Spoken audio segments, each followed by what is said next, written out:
Hello friends, drone math plus reading में आपका स्वागत है। मैं रुपेश यादव। आज लेकर हम लोग आए हैं प्रॉफिट लॉस का सवाल हम लोग देखेंगे। आज प्रॉफिट लॉस में देखा जाए सवाल कहता क्या है। प्रॉफिट लॉस का सवाल कहता क्या है, देखिए। यदि 80 वस्तुओं का विक्रय मूल्य 80 वस्तुओं का क्रय मूल्य 80 वस्तुओं का क्रय मूल्य 50 वस्तुओं के विक्रय मूल्य के बराबर है तो लाभ प्रतिशत ज्ञात करिए। अब जैसे सवाल बोलता है वैसे काम करेंगे हम, है ना। यदि 80 वस्तुओं का क्रय मूल्य 50 वस्तुओं के विक्रय मूल्य के बराबर है तो लाभ प्रतिशत ज्ञात करिए। इसमें कोई दिक्कत नहीं है। देखिए 80 वस्तुओं का क्या कहता है, क्रय मूल्य, और 50 वस्तुओं का विक्रय मूल्य के क्या है, बराबर। तो ये कॉस्ट प्राइस इधर लाइएगा सेविंग प्राइस को, तो कॉस्ट प्राइस बट्टा क्या होगा, सेविंग प्राइस। इधर 50 है, ये 80 को इधर लाइएगा तो कितना होगा, 50 बट्टा 80 हो जाएगा। चाहे तो आप रेशियो में काट दीजिए या न भी काटिएगा तो कोई फर्क नहीं पड़ता है ना। और काट भी दीजिएगा तो कोई फर्क नहीं पड़ेगा। यहाँ 1 0 से 1 0 काट लीजिए। और सेविंग कॉस्ट प्राइस का अनुपात कितना 5 हो गया और सेविंग प्राइस का 8 हो गया। तो आपसे कहता है लाभ प्रतिशत क्या होगा, है ना। तो प्रतिशत प्रॉफिट प्रतिशत क्या होगा देखा जाए, कितना का विक्रय मूल्य में से क्रय मूल्य घटाइए, कितना का प्रॉफिट 3 का। अब प्रॉफिट का कितना पर होता है, क्रय मूल्य पर होता है। तो क्रय मूल्य कितना दिया है, 5 दिया है। और परसेंट में लाना है तो कितना से गुना 100 से। 5 से काट दीजिए 20 25 कितना प्रतिशत प्रॉफिट हो गया, 60%। कोई दिक्कत सवाल में नहीं। आगे सवाल हम लोग देखा जाए। एक किताब के विक्रय मूल्य तथा क्रय मूल्य 3:4 के अनुपात में दिया है। 3:4 के अनुपात में दिया है तो लाभ या हानि प्रतिशत क्या होगा मालूम करिए। अब आपको पता करना होगा कि लाभ होगा इस सवाल में कि हानि होगा। तो पता कैसे चलेगा, हम लोग ध्यान देंगे किस पर, क्रय मूल्य और विक्रय मूल्य के अनुपात पर।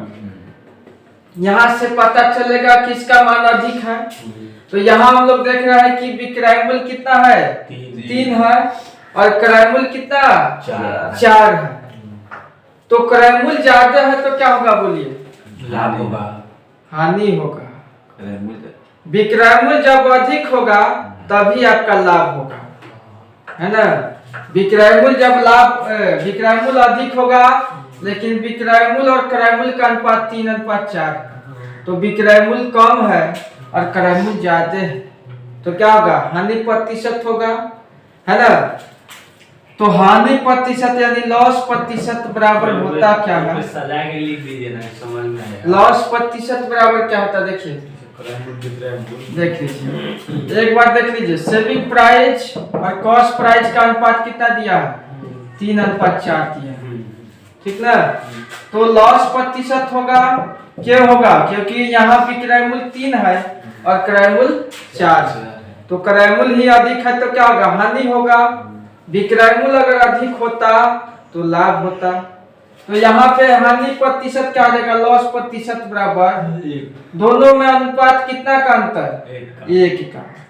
और कितना पर, हमेशा लाभ या हानि होगा क्रय मूल्य पर, हमेशा लाभ या हानि होगा क्रय मूल्य पर। तो क्रय मूल्य का रेशियो कितना है, 4। और परसेंट में लाना है तो 100 से गुना। 4 से काटिएगा कितना परसेंट आएगा, 25% जो होगा आपका लॉस होगा। बात को समझ गए। जब मान लीजिए कि यहाँ विक्रय मूल्य अधिक होता तो प्रॉफिट लॉस होता है। देखिए सवाल नंबर, देखिए हम 3 नंबर पर आ जाते हैं। अब 3 नंबर सवाल कहता क्या है समझिए पहले। एक वस्तु का विक्रय मूल्य तथा क्रय मूल्य क्रमशः 1333 रुपया तथा 2150 रुपया है तो हानि प्रतिशत क्या होगी मालूम करिए। हानि प्रतिशत क्या होगी मालूम करिए।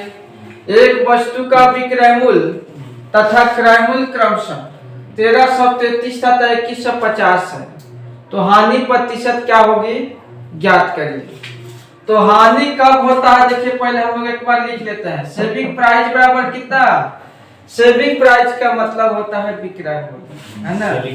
तो विक्रय मूल्य दिया हुआ है आपका 1333 रुपया, और कॉस्ट प्राइस जो है, कॉस्ट प्राइस कहने का मतलब क्रय मूल्य, तो क्रय मूल्य दिया हुआ है आपका 2150 रुपया।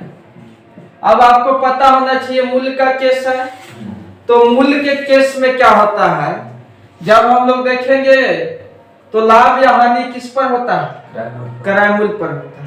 तो क्रय मूल्य यहाँ क्या है, अधिक है, तो क्या होगा हानि प्रतिशत। और सवाल में बोल भी रहा है हानि प्रतिशत क्या होगा, अगर ना भी बोला रहता तो भी हम लोग हानि प्रतिशत मालूम कर सकते थे। तो यहाँ लॉस प्रतिशत बराबर यानी हानि कहते हैं इसको, है ना। तो लॉस प्रतिशत देखिए तो अंतर कितना का दोनों का, क्रय मूल्य माइनस विक्रय मूल्य। तो क्रय मूल्य में से विक्रय मूल्य घटाइए कितना आएगा, क्रय मूल्य में से विक्रय मूल्य घटा दीजिए, विक्रय मूल्य घटाइएगा कितना आएगा 817। तो लॉस कितना का होगा बोलिए 817 का। लेकिन लॉस प्रतिशत या हानि प्रतिशत बोले या प्रॉफिट लॉस प्रतिशत बोले तो किस पर होता है, हमेशा क्रय मूल्य पर होता है। तो बट्टा में नीचे क्या लिखेंगे हम लोग, क्रय मूल्य हमेशा। लाभ या हानि निकालना होगा तो क्रय मूल्य को हमेशा नीचे लेना है मूल्य के केस में, और परसेंट में लाना है तो 100 से गुना कर दीजिए। अब यहाँ पे कटाइएगा कितना से कटेगा, 1 0 से 1 0 काट लिया जाए, और 215 यहाँ है, और यहाँ पे कितना 817 है। देखिए तो कितना से कट जाएगा, 5 से कटिए ना, 5 दूनी 10, 5 का 20, और 5 चौका 20, 5 यही 15।